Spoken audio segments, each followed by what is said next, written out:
Have you ever found yourself thinking about your job, maybe your boss, or just how quickly everything seems to be changing in the way we work? Hmm. It's far more than just, showing up and getting paid, isn't it? Oh, absolutely. The connection between people and their work and between employers and employees, it's just incredibly intricate, always evolving. It really is. It's a relationship that touches basically everything, from our identity to our daily routines, and it's, well, arguably one of the most fundamental structures in modern society. Absolutely. So today we're taking a deep dive into the employment relationship.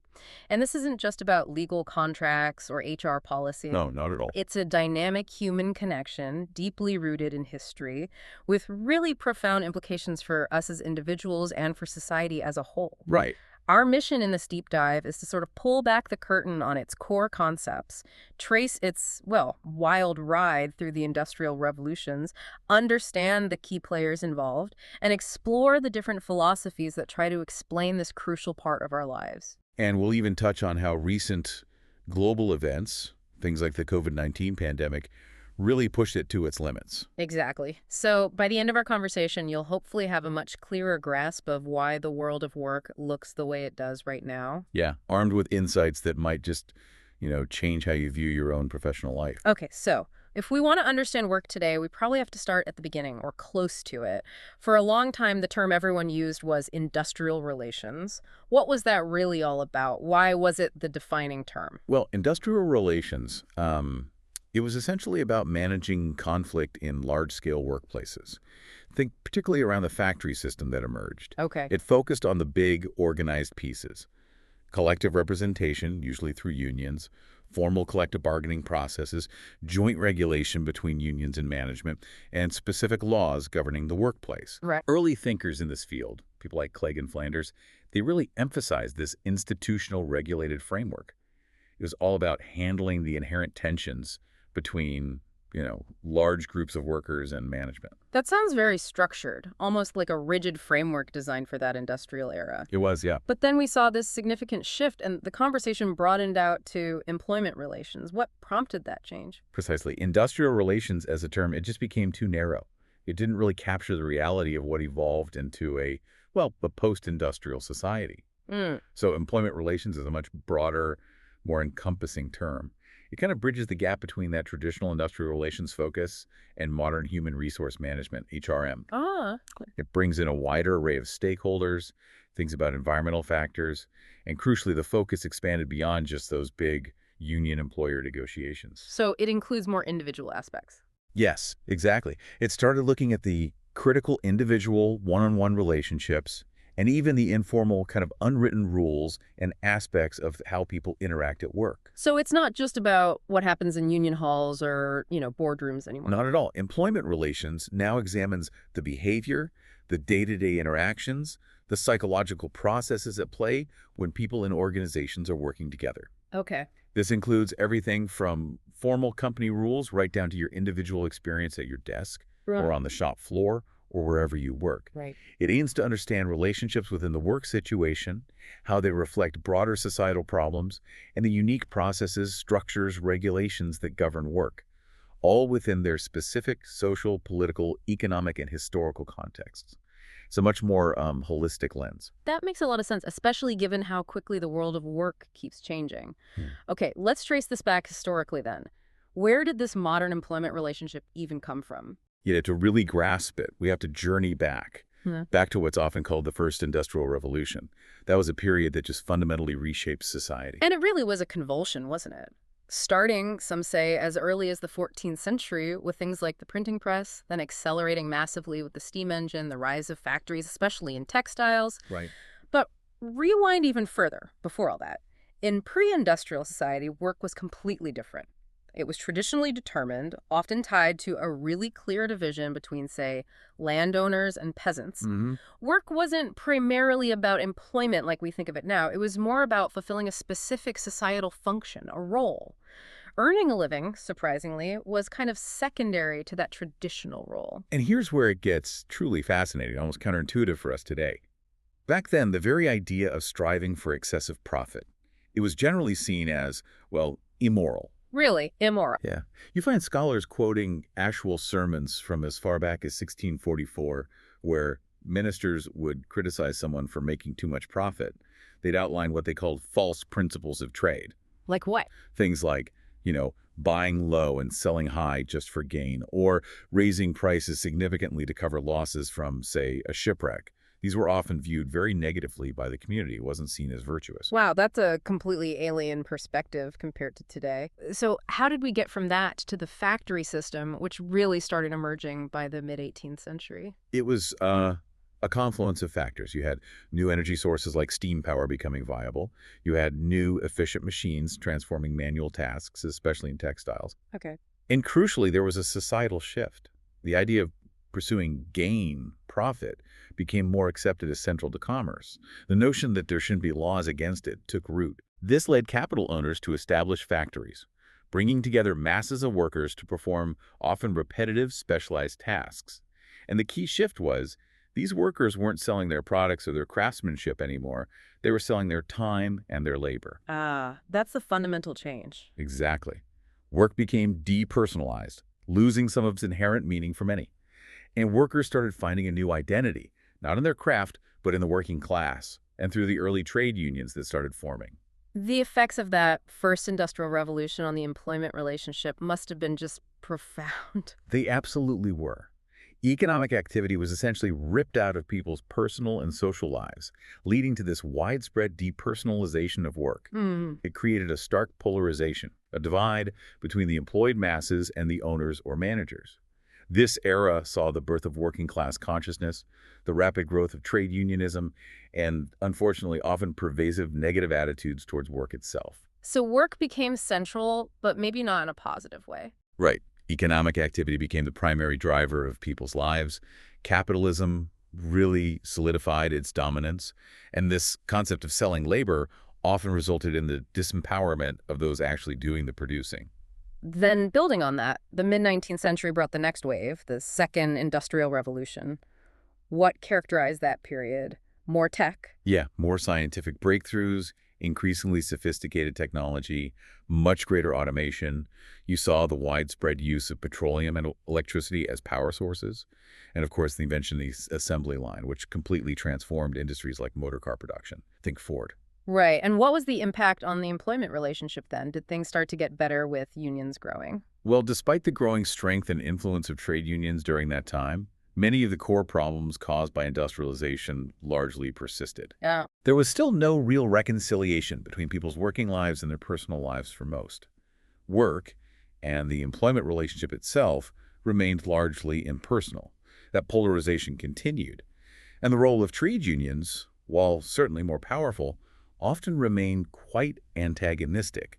The conflict was still very much there. Okay, here's where the story just accelerates dramatically, doesn't it? The Third Industrial Revolution, latter part of the 20th century, and now the Fourth Industrial Revolution, 4IR, which we're arguably right in the middle of. Absolutely. The pace picks up incredibly. The Third IR saw this explosion of scientific discovery, the dawn of digitalization. And there were some positive shifts, right? Improved education levels, maybe flatter organizational structures in some places, more of a team approach, hinting at greater personal ownership. True, there were those trends. But it also brought escalating automation, making human labor seem increasingly, well, dispensable in certain areas. Alongside that, you had a huge surge in global mergers, acquisitions, and the dreaded downsizing. Right. And the Fourth Industrial Revolution, 4IR, feels like a direct continuation, but maybe on steroids? You could say that. It's happening at an almost dizzying pace. We're talking advanced robotics, self-driven vehicles, cloning, nanotechnology, artificial intelligence, the Internet of Things, additive manufacturing like 3D printing. Yeah. These technologies mean machines aren't just assisting humans anymore. They're actively replacing human labor in many fields. And work itself is increasingly being outsourced, not just manufacturing, but knowledge work too, often to independent experts or contractors. The gig economy is part of this. So what are the really complex impacts of this 4IR on employment relationships? It sounds like a mixed bag. It absolutely is. On the one hand, you have clear potential benefits. Increased economic efficiency, higher labor productivity in some areas, greater flexibility, more intelligence built into systems, plus reduced manufacturing costs, potentially leading to greater returns. But the downsides? But the concerns are significant. We're seeing increasing global unemployment in certain sectors as automation takes hold. paradoxically, maybe even a decrease in overall productivity in some developed economies, which is a puzzle. There's also the risk of a reduction in human creativity if we rely too heavily on AI for certain tasks. Hmm. And this raises a truly provocative question for the future. Will salaried labor, the traditional job as we know it, eventually disappear for many? Wow. It also massively underscores the critical need for organizations and society, really, to invest heavily in reskilling and upskilling employees, helping them adapt to these profound ongoing changes. We can't just leave people behind. And just as we were trying to get our heads around these massive technological shifts, the world threw us this huge curveball, COVID-19. Yeah. How did a global pandemic stress test the employment relationship beyond just the obvious terrible job losses? Well, the pandemic immediately amplified the potential for conflict within organizations. It put immense strain on everything. Beyond the widely documented, huge increases in unemployment in many nations. I mean, just look at South Africa. Estimates suggest 2.2 to 2.8 million individuals lost their jobs just between February and April 2020 due to the lockdown and economic inactivity alone. Incredible numbers. Right. But beyond the job losses, it dramatically changed the very nature of work for those who remained employed. So it wasn't just about losing jobs, but how the remaining jobs fundamentally transformed almost overnight. Precisely. For those still working, there were significant changes in work demands. You had staff shortages in critical areas, the sudden and widespread adoption of remote working for many office jobs, new health and safety rules like social distancing in physical workplaces. Yeah, the masks, the screens. All of it. This often led to increased workloads, blurred lines between work and home life, and just unprecedented levels of stress for many employees. I can imagine. It really underscored the critical need for employers to consult deeply and genuinely with trade unions where they existed as employee representatives, not just to prevent conflict from boiling over, but also to be truly sensitive and supportive of their employees navigating such a volatile and challenging climate. Trust and communication became absolutely paramount. Okay, let's zoom in now on the very nature of this relationship itself. What makes it so unique? And let's be honest, why is it so often fraught with negativity or tension? Well, the employment relationship has several core characteristics that make it quite distinct. First, it's fundamentally economic, right? You're exchanging your skills, your time, your expertise for remuneration. Money, basically. Yeah, money, benefits, security. Second, it's often quite impersonal, especially in larger organizations. Third, it's frequently marked by negative attitudes, sometimes from both sides. And fourth, it's incredibly dynamic, constantly changing, which makes it far more complex than many other human connections we have.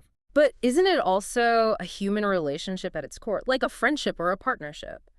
Don't things like mutual interests, support, trust, don't they come into play? They absolutely do, and they should. Like any healthy relationship, it's definitely improved by mutual interests, by support, understanding, trust, good communication, shared goals, maybe shared values. Right. It's multi-layered, it's dynamic, it evolves as the needs, attitudes, and perceptions of the parties shift over time. However, its essential difference, what really makes it unique, is that it arises fundamentally from society's need for economic activity and people's need to work and earn a living. Okay. That's the driver. That's the core driver. Yeah. And this leads to its immense societal and individual importance, but it also contributes to those often negative attitudes we see, and its sometimes depersonalized collective nature. So the economic aspect is really the absolute bedrock of it all. Yes, that's the foundation. Employees offer their expertise for a certain price, for remuneration. And let's be honest, for many people, their identity is very closely tied to the type of economic activity they're engaged in, their job title, their profession. Yeah. And things like income differences among employees can also significantly affect the relationship dynamics within an organization. It's something that has to be managed very carefully, thinking about fairness. And these negative attitudes you mentioned, where do they actually come from? Is it just historical baggage from the factories? That's definitely a big part of it. They often stem from those traditional views of work, particularly the problems introduced by industrialization and mass production, that feeling of being a cog in the machine. Yeah. These attitudes can seriously undermine collegiality, teamwork, and productivity. And negativity gets aggravated by factors like a perceived uneven distribution of wealth or profits. The bosses get rich. We don't see any of it. Exactly. Yeah. Employees feeling they don't really benefit when the company does well, or too much power concentrated with certain participants, maybe management. And just a general perception, fair or not, that the system itself is somehow unfair. This sounds like a relationship that can very quickly become impersonal and collective, losing that individual touch. That's often the case, yes. Unlike a close personal partnership, the parties typically don't display that same sense of deep mutual personal commitment. Employees often take a job primarily to fulfill their own personal needs, income, security, maybe career progression. Right. And employers, especially in larger firms, often focus primarily on the employee's ability to perform the required tasks, rather than on their unique individuality. At its extreme, sadly, an employer might view a worker as just another replaceable factor of production, like a machine part. And the relationship is often discussed in these broad collective terms: employers versus employees, management versus labor. This further contributes to depersonalization, especially for the individual who might feel they're only there because circumstances force them to be, not out of genuine choice or passion. So it's this incredibly vital relationship for individuals and for society as a whole, yet it's often approached with negativity, maybe even indifference. Well, Personal identities can get lost in the collective, yet we know individuality is key for job satisfaction. That's a powerful paradox, isn't it? it is, absolutely. It's a complex and often paradoxical relationship. It exists within this broad framework of roles, rights, expectations, obligations, both formal and informal. Okay, so who are the main characters in this intricate play? Who are the parties to the employment relationship? Right. Traditionally, it's described as a tripartite relationship. That means three core parties. Okay. You have the employer, the employee, and the state. The direct employer-employee interaction is seen as the primary relationship. Makes sense. And the state forms a kind of secondary relationship, acting primarily as a regulator, setting the rules of the game. But it's not always just those three, is it? No, that traditional view has definitely expanded. We now also explicitly include trade unions and employer organizations as key players. These are collective representatives who can wield substantial influence over the relationship, acting on behalf of groups of employees or employers. Let's talk about the employer and employee roles first. They seem pretty straightforward on the surface, right? Boss tells worker what to do. Traditionally, yes, it was seen that way. Employers held what was often called the employer prerogative. Prerogative sounds a bit old-fashioned. It does. It essentially meant the absolute right of the employer to plan, decide, direct, and control the work pretty much without needing input from employees. Think of that old-school factory owner just dictating terms. Right. Employees, in turn, were primarily expected to execute orders, follow instructions, and typically didn't participate much in decision-making about the work itself. And legally, what defines an employee today? It's not just anyone doing work, is it? No, the law usually draws a clear line. An employee is typically defined like under South Africa's Labor Relations Act, for example, as someone working directly for another person or the state for regular remuneration or assisting in carrying on or conducting the business. It specifically excludes independent contractors or freelancers who are running their own business. Got it. And managers, where do they fit? Managers, of course, act as representatives of the employer. They exercise that authority on behalf of the owner or the company. But you mentioned things are changing. Hugely. Looking ahead, technological advances, the rise of remote work, increased outsourcing, the gig economy, all these trends are already challenging and redefining these traditional roles and the very notion of that unilateral employer prerogative, that absolute right to just plan and direct, is increasingly being questioned and modified. Okay, what about the state? What role does it play beyond just being a sort of background referee? It sounds more active than that. Oh, much more active. The state fulfills multiple, often dominant roles. At a minimum, it provides legal protection for employees, things like minimum wage, safety standards. All right. It establishes a framework for peaceful conduct and conflict resolution like labor courts or mediation services. Right. But it also sets relevant policy, economic policy, social policy that impacts work. It makes the laws, the legislation. And crucially, the state is often a massive employer itself in the public sector: teachers, civil servants, healthcare workers. Yeah. Good point. So the state is usually the major actor in creating and enforcing the legislation that regulates the employment relationship and setting the broader economic policies. Now, the degree to which the state intervenes varies greatly depending on the society and its predominant political ideology. And you mentioned a conflict of interest. Yes, there's that fascinating potential conflict when the state is both the regulator setting the rules for everyone and a huge employer bound by those same rules, or sometimes historically different rules. This often led to different labor laws applying to public sector employees compared to the private sector, though that's changing in many places. Okay, and finally, the union as a party. They're clearly there to safeguard employee interests, right? Yes, fundamentally. Unions exist to safeguard employee interests, primarily through collective action. They engage in collective bargaining with employers to try and contain conflict and improve terms and conditions for their members. Hmm. Now, while a union is technically an abstraction for a collective of employees, I mean, its existence truly depends on having support from the grassroots, the actual workers. It can wield significant power in society, economically and politically. Especially in some countries. Absolutely. In systems like South Africa's, for example, unions continue to play a very significant role as representatives of employee interests and rights, both at the bargaining table with employers and within broader social and political structures like ND-like. Okay, let's get into the nitty-gritty now of how these parties actually interact. You said it's not always harmonious, but there's some common ground. Yes, exactly. It's certainly not always harmonious, but it's really crucial to recognize that despite the potential for conflict, there's a fundamental commonality of interest and interdependence. How so? Well, think about it. All parties, the employer, the employees, even the state to some extent, have a vested interest in the enterprise's continued profitable existence, or at least its sustainability. Right, if the company goes bust, everyone loses. Precisely. Employers create work opportunities, employees provide the labor and expertise to make the enterprise function, and they get remuneration in return. They fundamentally need each other. Cooperation is absolutely essential for achieving any organizational goals. If it weren't for some level of cooperation, very little economic activity would actually occur. So then why isn't it always harmonious? If everyone needs the business to succeed, why is there often so much conflict and tension? Well, the lack of cooperation often stems from several complex issues. Firstly, employees might not perceive themselves as having much in common with the employer, especially due to those traditionally assigned roles, maybe historical negative attitudes, or perceptions of unequal reward or treatment. Hmm.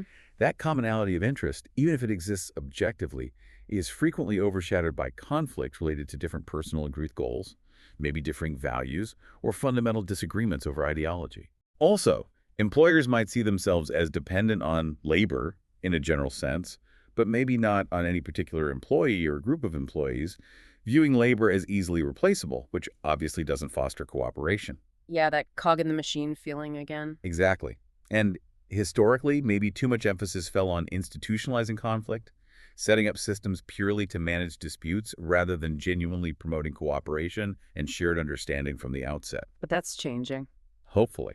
There's certainly a growing realization, I think, that real sustainable development, both for companies and society, requires focusing more on that commonality, on building trust, and developing more participative processes where employees have a real voice. So conflict is inherent, or at least the potential for it is huge, and collective bargaining developed as a way to contain it. What's the actual nature of this conflict? What are people fighting about? Yeah, the potential for conflict is, well, almost infinite.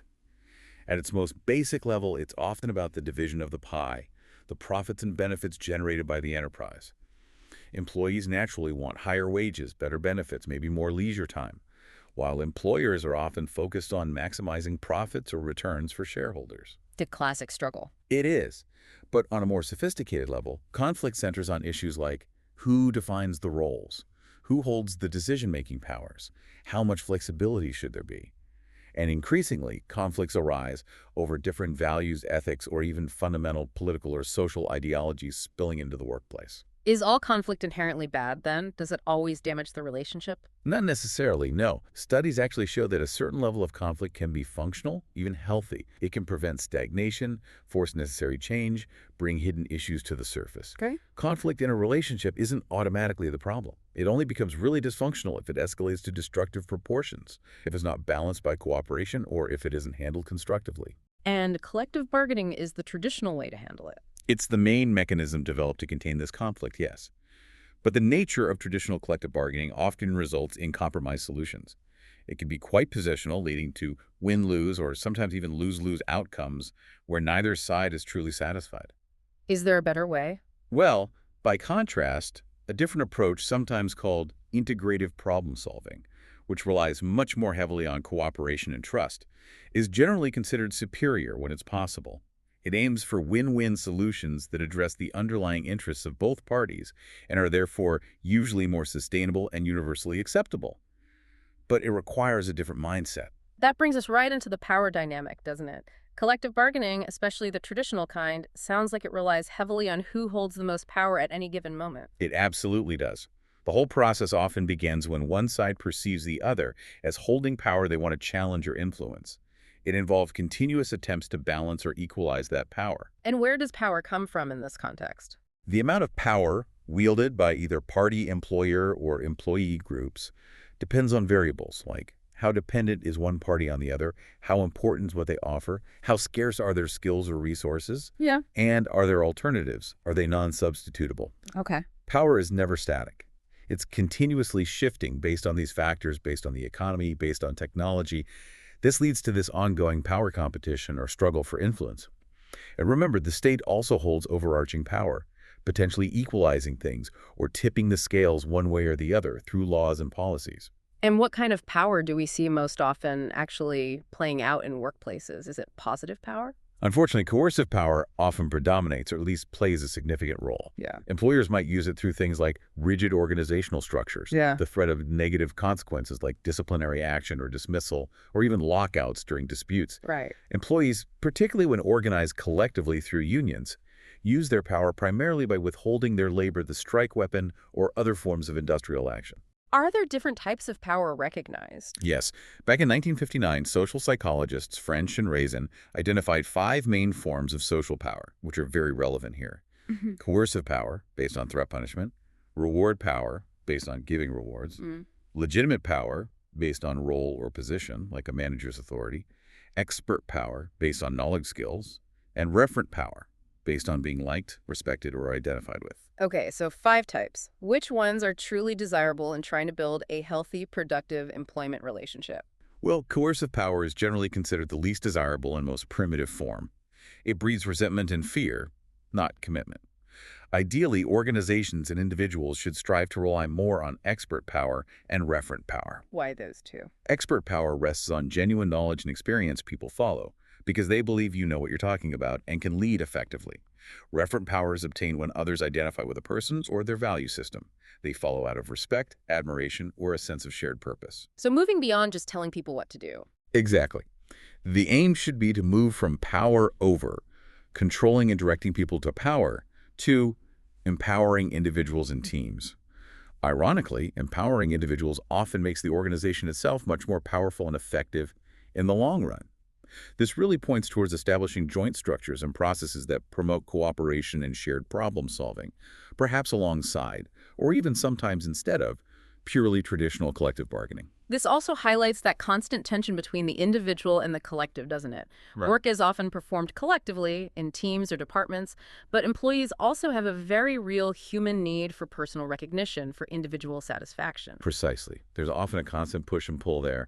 Employers sometimes want to treat employees on a differentiated individual basis, Yeah. Giving certain high performers different raises or bonuses, making individual agreements. Yeah.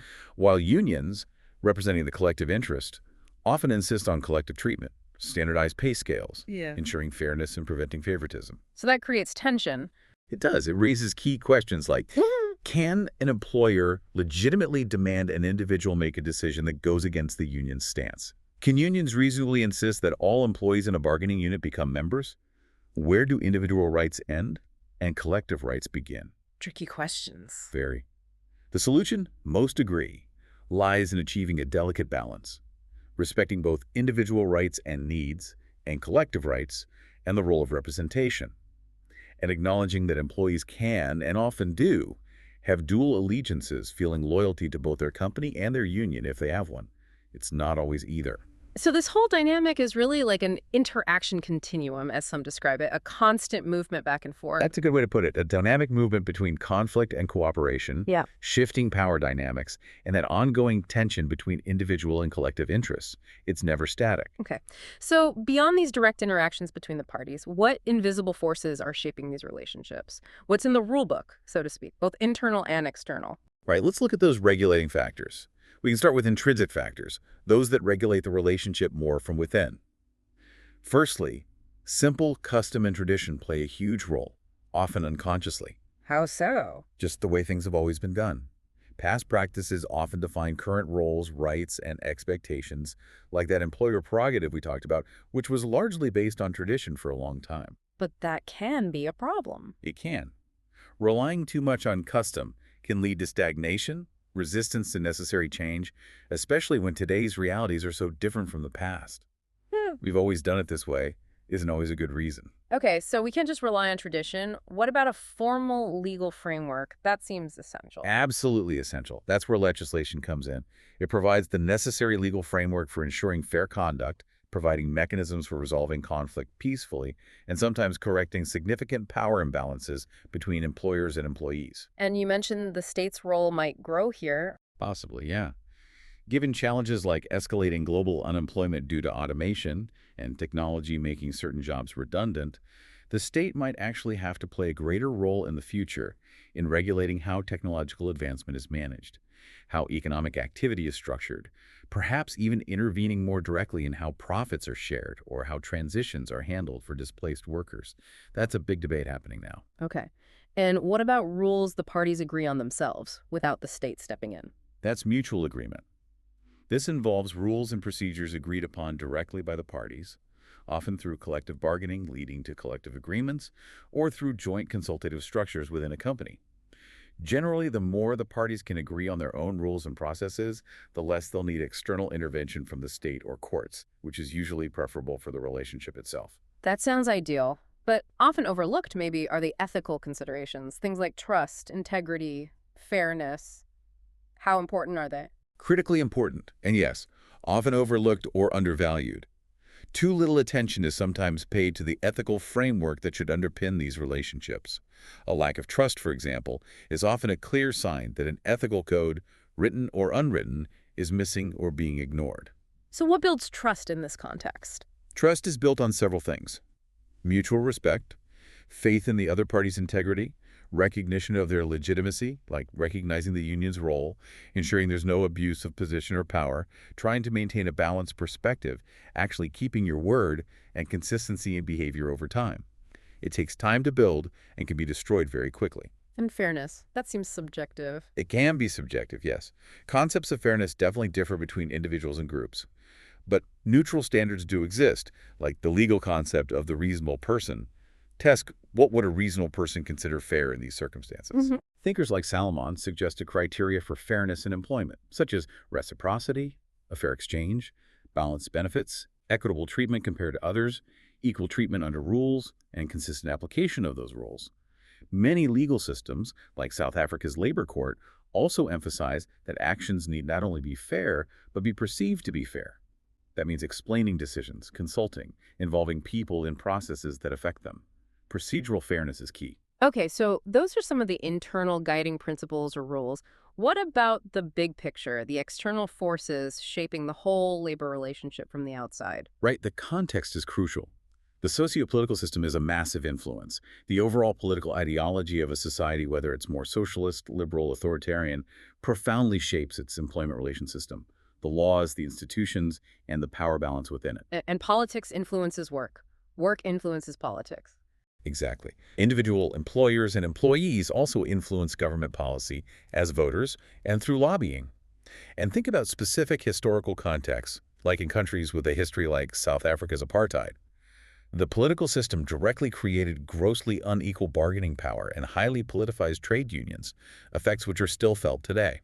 And broader societal influences beyond just formal politics. Definitely. Societal influences like deep-seated class or race divides are often mirrored or even amplified within the workplace. Workplace tensions can also spill over and affect wider society.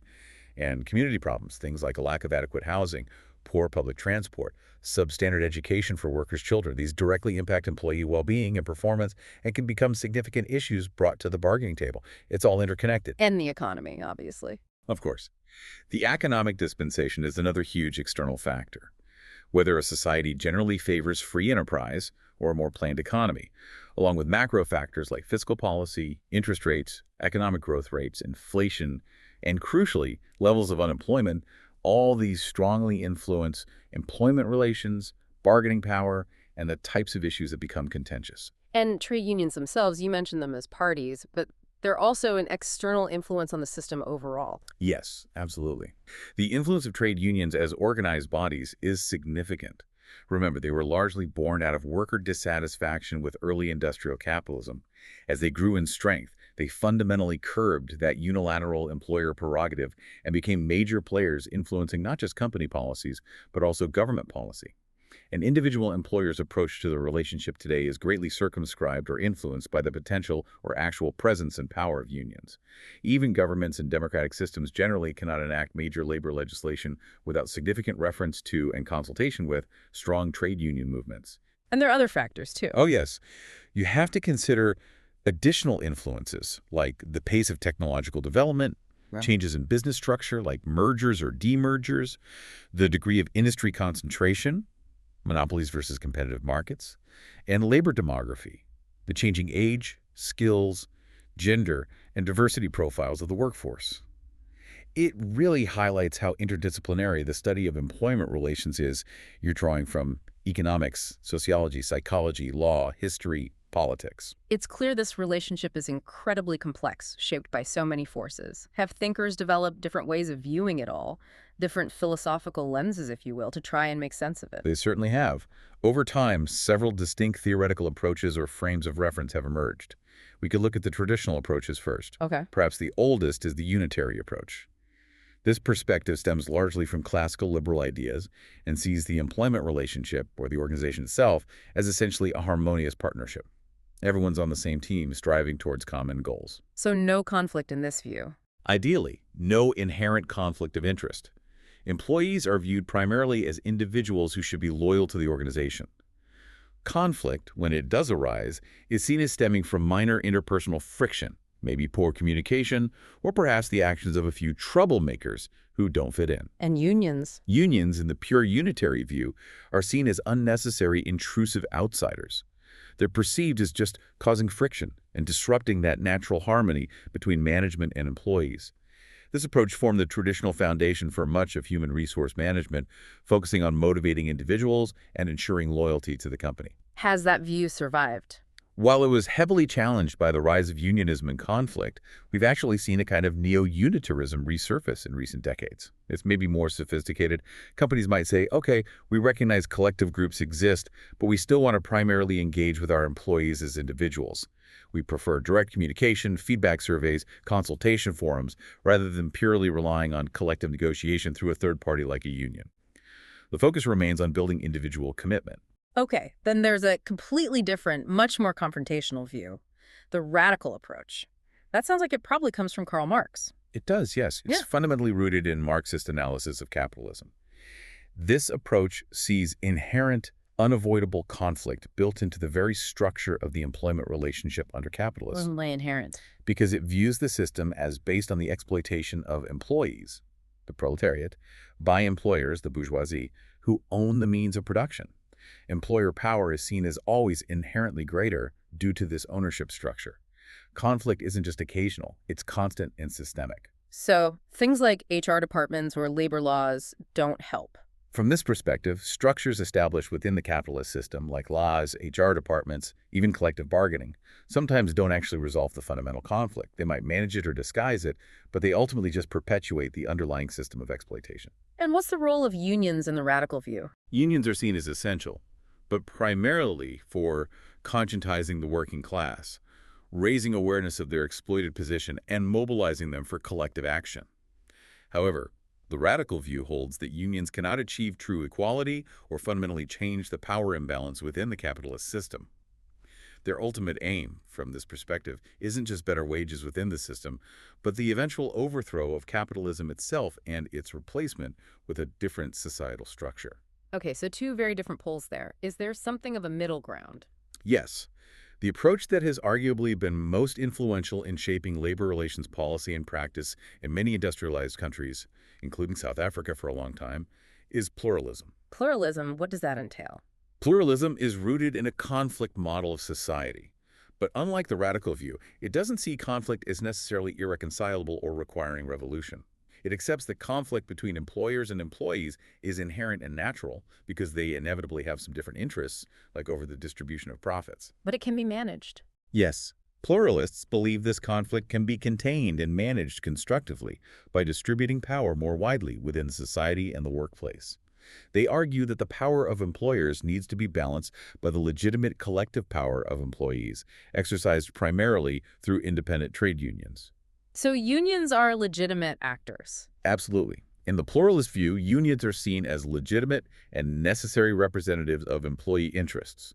Conflict is managed primarily through the process of orderly collective bargaining between unions and management.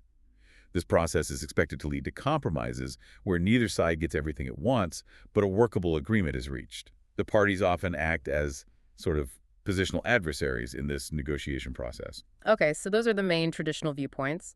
Beyond those, are there more contemporary approaches that reflect how societies are trying to manage this complex relationship today, maybe going beyond just bargaining? Yes, there are developments. One important one is societal corporatism, sometimes called tripartite cooperation. You can see this as an extension or evolution of pluralism. How does that work? In societal corporatist systems, organized labor, strong union federations, Hmm. and organized employers, employer associations, are formally recognized by the state, often as having a kind of representational monopoly for their sectors. Okay. The emphasis shifts towards social dialogue and power-sharing collaboration between these major players, management, employees via unions, and the state.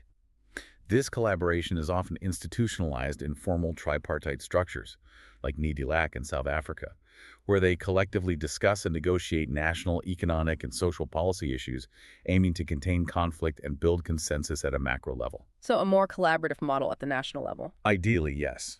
It aims for partnership rather than just adversarial bargaining. And then there's a less democratic sounding version, state corporatism. What's that? Right, state corporatism is quite different. This is where the state actively and often forcefully imposes its will on the labor movement and integrates it into the state apparatus. Imposes its will. Yes, the state adopts a paternalistic or sometimes even authoritarian stance.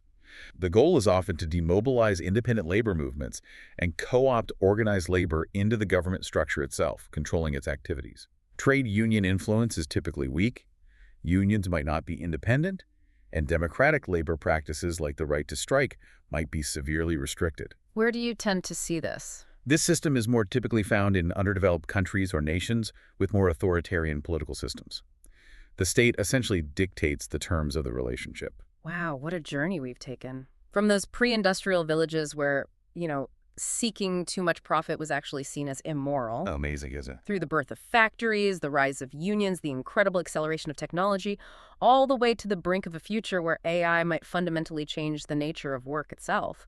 It truly shows how fluid and incredibly multifaceted this employment relationship is. Indeed. And it really underscores that it's a relationship full of paradoxes, isn't it? It's immensely important for us as individuals, for our livelihoods, our identities, and for the functioning of society.